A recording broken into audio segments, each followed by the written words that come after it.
Mga kabad makikis abroad, maghahanap muna tayo dito ng isang matuwid-tuwid na kahoy. Gagawin natin gate. So tara, let's. Tito Mal. Si Tito Mal.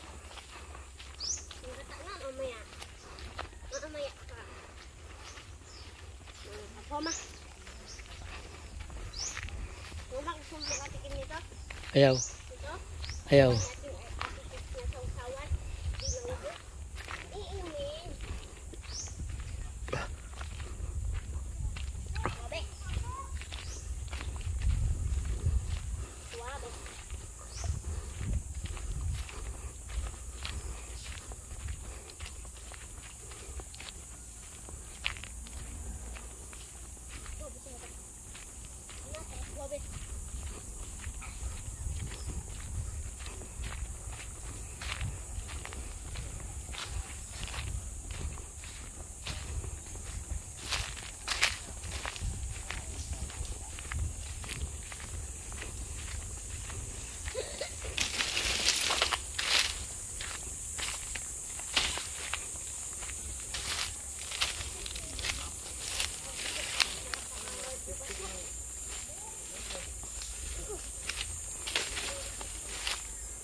Sa dulo niya, so wala na doon?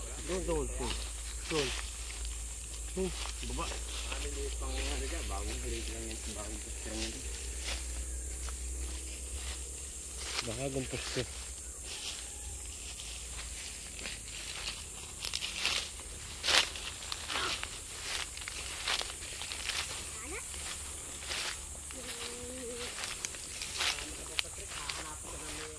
Isang yun, maliit pa. Isang yun.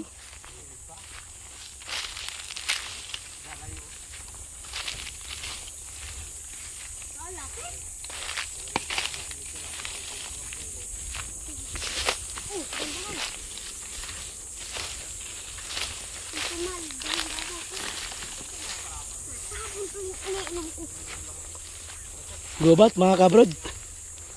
Hindi pa natin ito napapatabas. Pero pag inalpasan ko dito yung mga kambing, ubos to.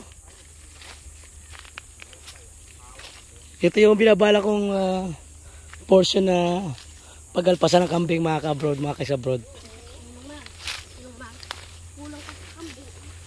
At kambing na ang bahala sa mga damong ito. Ayan, hanggang dyan sa may ano ang ating boundary. Sa may punong malaking yan. Ayan ating boundary. So, according to the plan, mga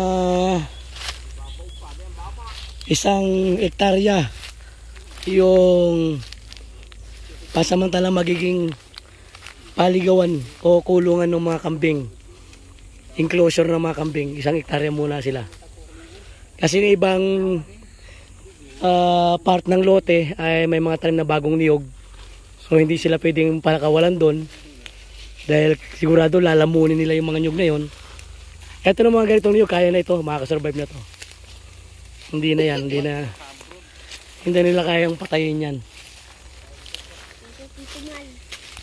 Gubat ang ating lote.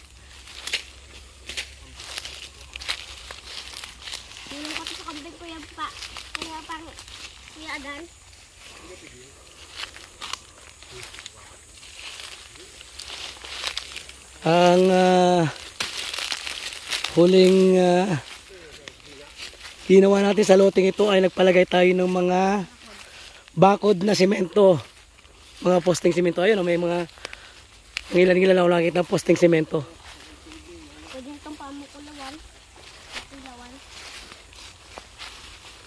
Ayun, may mga ilang posting simento dyan.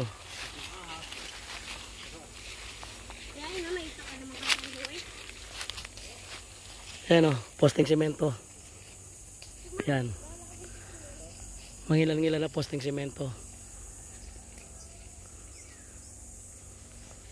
Para mayroong fix na poste kung mamatay man yung mga madri kakao na ibilugsok natin.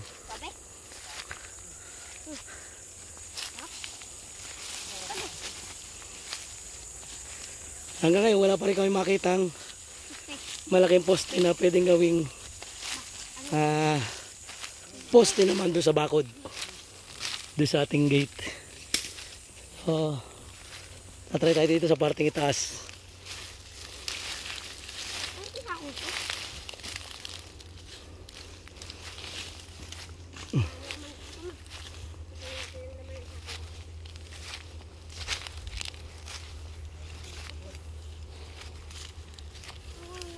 Dali, sunod doon, dali. Baka maiwan tayo, dali. Wait for me.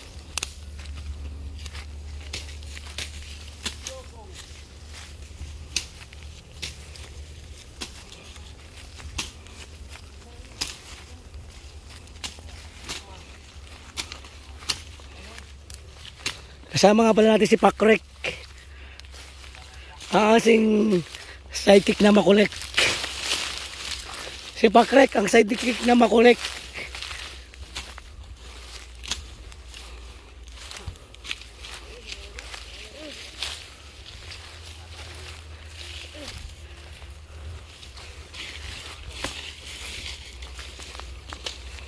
Ito, pinanguhan ang ano,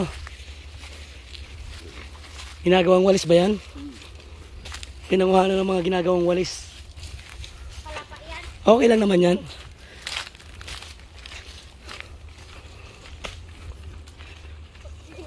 Libre naman kunin yung mga Palapa. nakapalapang ano na yan. Mga nakalaylay. Wag lang yung bunga.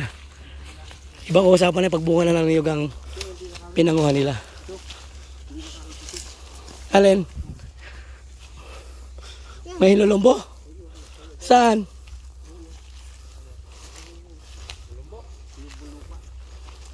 Nasaan? Saan? Baboy lupa. Ay, ang puso na yan? Oo, hindi yung kunakahoy yan na. Hindi na makawit yan eh. Yung puno niya kaya kahoy. Hindi yan, dami. Meron daw diyang maraming ano yun. Ano buong lupa? Lupa. Bubuyog lupa na matatapang. Yung kulay itim. Nako, Kagatin. makakamatay yan pag napuyukan ka. Sa mapapapyan na yung umag. Bakit hindi ka makakita? Mahalit na ako ng buhay. Ay, mas pisa. Dito man. Dito man. Hello.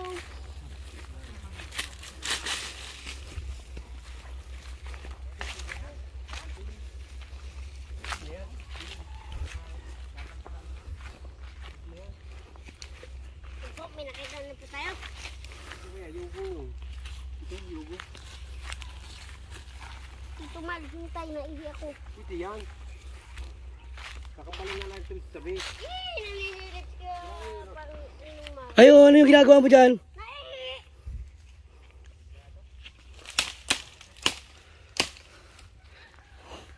Pinamapit na po tayo sa Yan yung may siya nga yan. parting Yan. house. May siya nga. Yung kaparang ko yan. Ninong ma, pinagsilag dun o. Pausok. Kaya mo. Bitin yan. Ha? Pinakita na po tayo poste. Isa. Ayan ito sa akin ko. Ito po ang sakong lagyan ng poste. Ay, ito talagang malaki. Ito?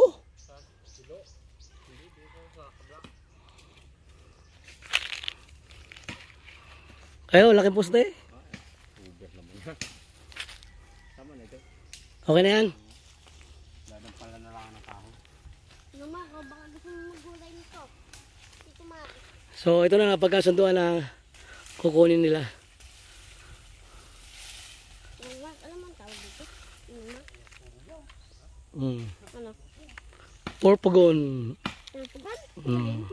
Ay, hindi. Tari-tari yan. Tari-tari. Yung Yung pinapakuha namin dating, ano yan, nasa na? Tapon ko na. Ito, meron pa naman isang Yung pinapanguha namin dating mga buto. Ayan o. Ito.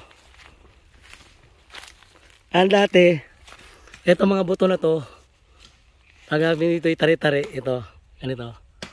7 isang kilo nung nangunguha kami. Dati. Bata pa ako noon, 7 isang kilo. Tapos cover crop. Ano ba, magkano? 80? 80, 70 isang kilo. Ngayon, mahal na rin pala. Ito yung laman niya buto, oh. Ah, mahal na rin. Ito yung laman buto niya, no? Saan? Ayan ang mga buto niya, no? Ayan. Pagka may mamayang tanghali, yung iba nito, itong pipiti ka na yan. Tapos pag tag-ulan, magsisibulan na yung mga buto na yan. Butong na nabog. Dadami na naman sila ng dadami. Yun, ang galing.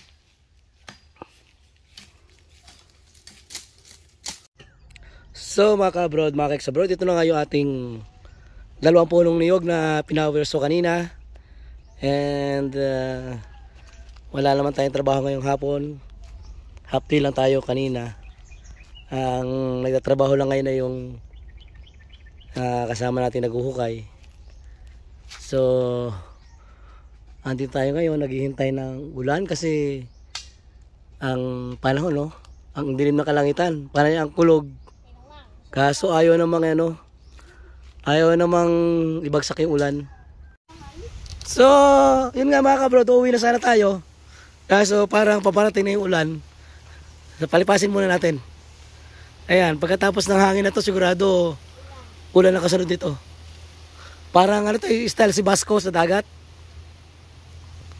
Yung pag malakas ang hangin, tapos may timang kalangitan ay biglang bumubuhos yung malakas na ulan. So sana pagbigyan tayo sa malakas na ulan. Kahit ngayong araw lang na to kasi kailangan talaga yung isang malakas na ulan. Kasi sobrang tuyo na yung mga puno, sobrang tuyo na yung mga lupa, sobrang tuyo na yung mga dahon ng damo. Wala nang makain yung mga baka, kalabaw. Ayan na mga ka-bro, umuulan ulan na nga. Sana ilakas. Yan, nalakas nga. Wow. Sana. Lakas nga naman. Sayang yung mga tanim.